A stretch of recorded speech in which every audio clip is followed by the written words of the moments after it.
ang mga diwata ng bulaklak. Noong unang panahon, may isang magandang batang babaeng nagngangalang Laura. Nakatira siya sa malaking mansyon kasama ang mga magulang at nurse niya.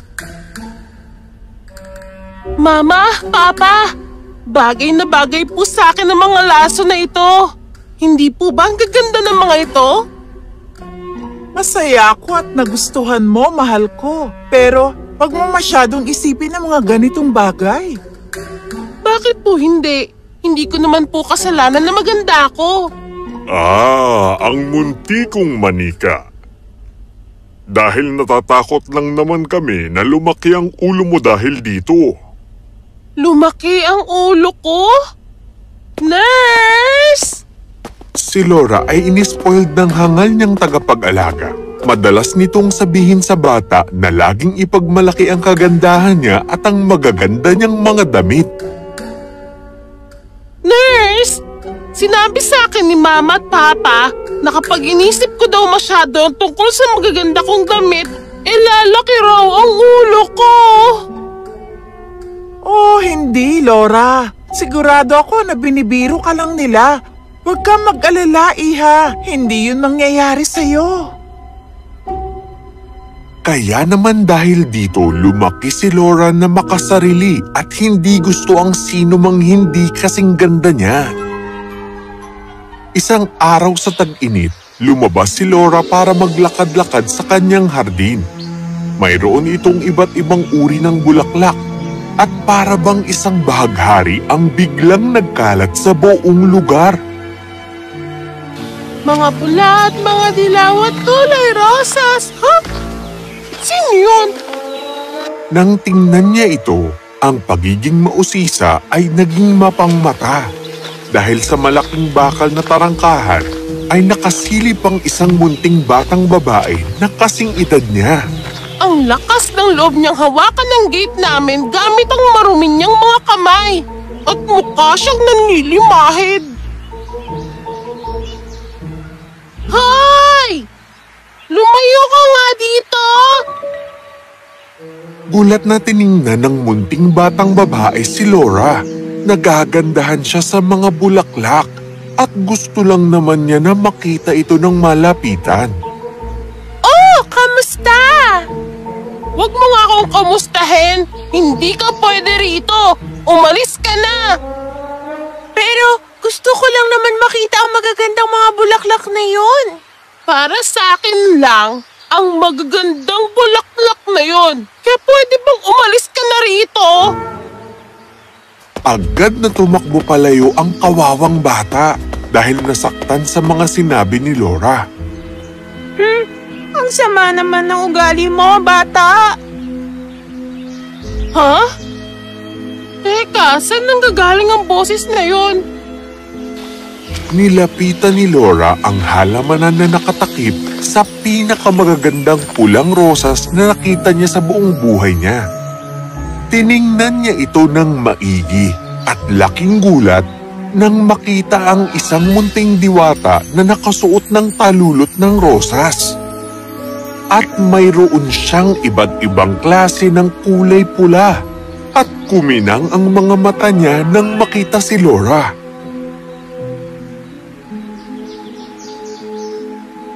At sino ka naman? Napakaganda mo naman, munting diwata. Ayoko ngang mapuri ng isang batang kagaya mo. Hindi ba tama ako, mga kapatid? Lalo lang lumaki ang pagkamangha ni Laura nang makita niya ang mga munting diwata na naglabasan sa likod ng iba't ibang bulaklak. Oh, lahat kayo ay talagang magaganda. Oh, huwag mo kaming hawakan. Ang dumi ng mga kamay mo. Hindi makapaniwala si Laura. Kahit kailan wala pang tumawag sa kanya ng marumi. Parang medyo sumobra ka yata. Alam mo bang isa lang siyang bata? Pero ganyan niya rin kinausap ang kawawang bata kanina. Lilipat na ako sa kabilang halamanan. Sasama ka, Tulya? Hindi natin gustong mapalapit dyan sa maruming batang iyan, hindi ba? Sige, susunod na ako, Rosalie. At lumipad ang dalawang diwata palayo. Iniwan nilang napakalungkot si Laura. Huwag mo silang alalahanin. Ako si Violet at ito si Lilian. Oh, ako naman si Laura. Ikinagagal ako kayong makilala. Pinanood ni Laura si Violet na pinipintahan ng bulaklak ng kulay ube. Sinawsaw niya ang kanyang brush sa patak ng hamog at saka sa pangkulay. Saan ka naman nakakakuha ng pangkulay? Ipinakita ni Violet kay Laura ang munting kulay ubing sinag na nagmumula sa araw at ito ay naging kulay sa kanyang palet. Wow! Sana isa rin akong diwatang kagaya mo. Si Lilian, na mula kanina patahimik, ay nakatitig ngayon kay Laura. Talaga bang gusto mong maging diwata? Nako, opo! Sana naman po kahit 15 minuto lang, mahal na diwata. Iniangat ni Lilian ang kanyang mahaba at magagandang kamay. At sa sandaling mahawakan niya ang mga kamay ni Laura, ang batang babae ay naging kasing laki ng isang ladybug. Mahalaga ka!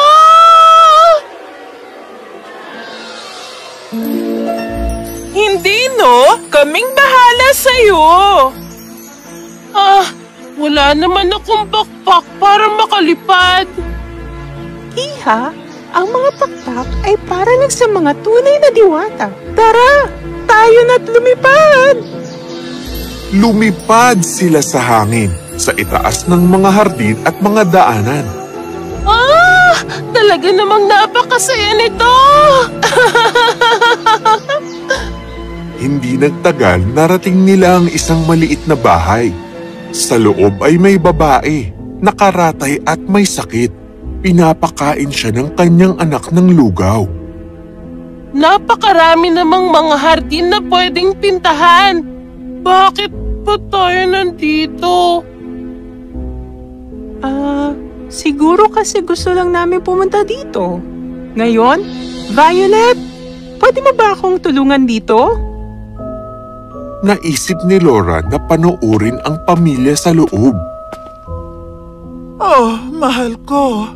Sana naman ay mayroon tayong mainit na sabaw ng manok at konting matatamis na strawberry. Alam kong hindi natin kaya, pero dahil sa sakit, minsan napapaisip ang tao ng kung ano. Huwag po kayong mag-alala, Ina. Ibebenta ko po yung bestida ni Ginang Barret ngayon. Ginang Barret? Si Mama ba yung tinutukoy nila? Oh! Yun yung bestida na gusto ko! Biglang nakaramdam ng lungkot si Laura sa pamilya ng mananahi.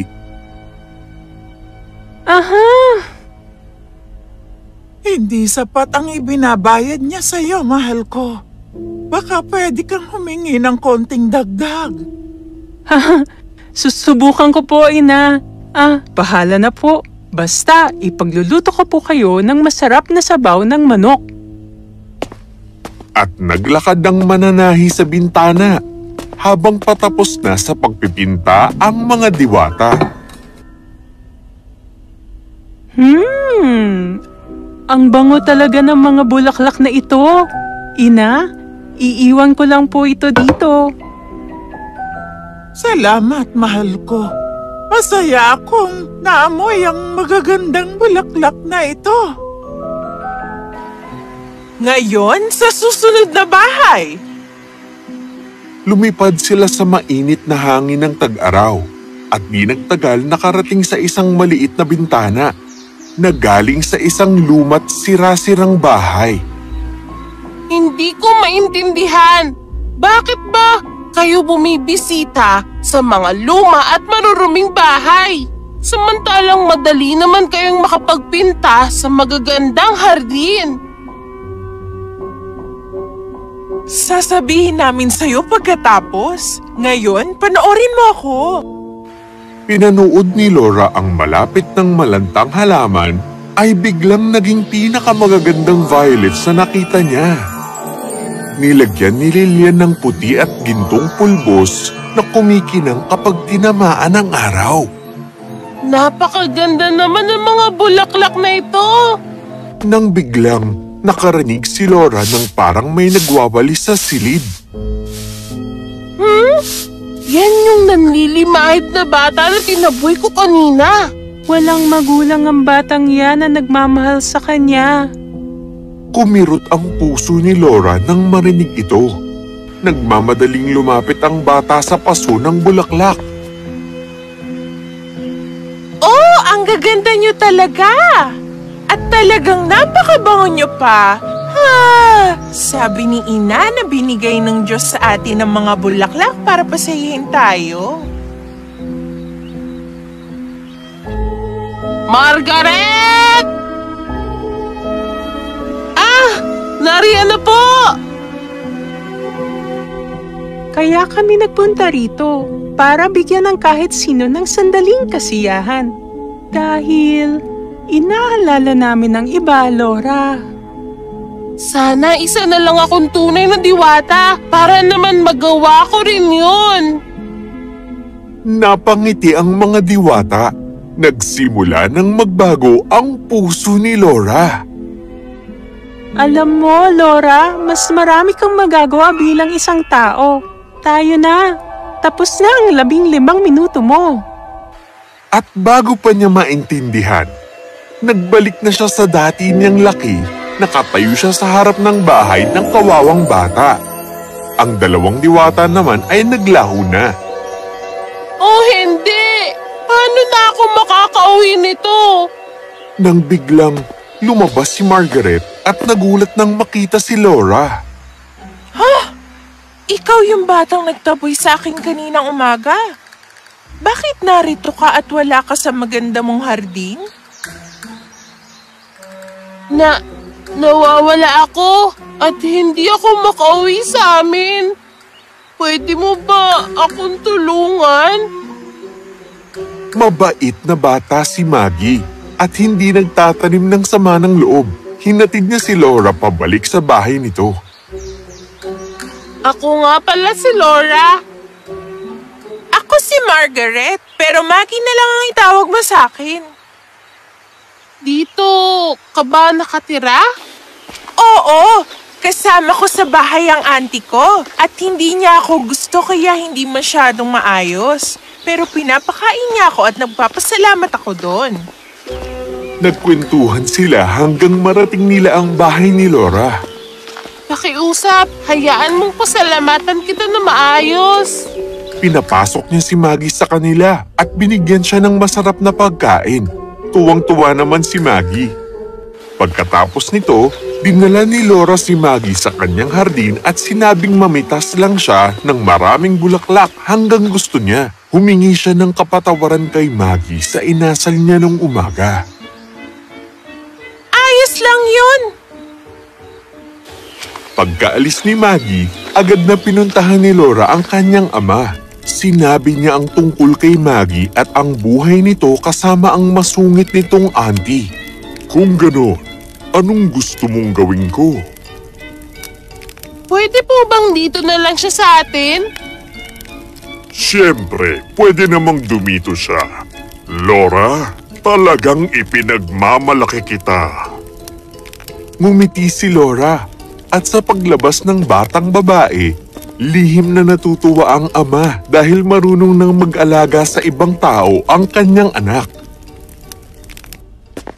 Pagkatapos nito, pinuntahan niya ang kanyang ina na noon ay nakikipag-usap sa mananahi. Mama, napakaganda po ng damit na to. Di ba tama lang na mahal ang presyo nito? Ang pinaka-nasurpresa sa lahat ay ang ina ni Laura. Pero buong puso siyang sumang-ayon na tama lang na malaki ang dapat nilang ibayad. Sandali! Bago ka umalis, dalhin mo ito pauwi sa inyo. Mga strawberry?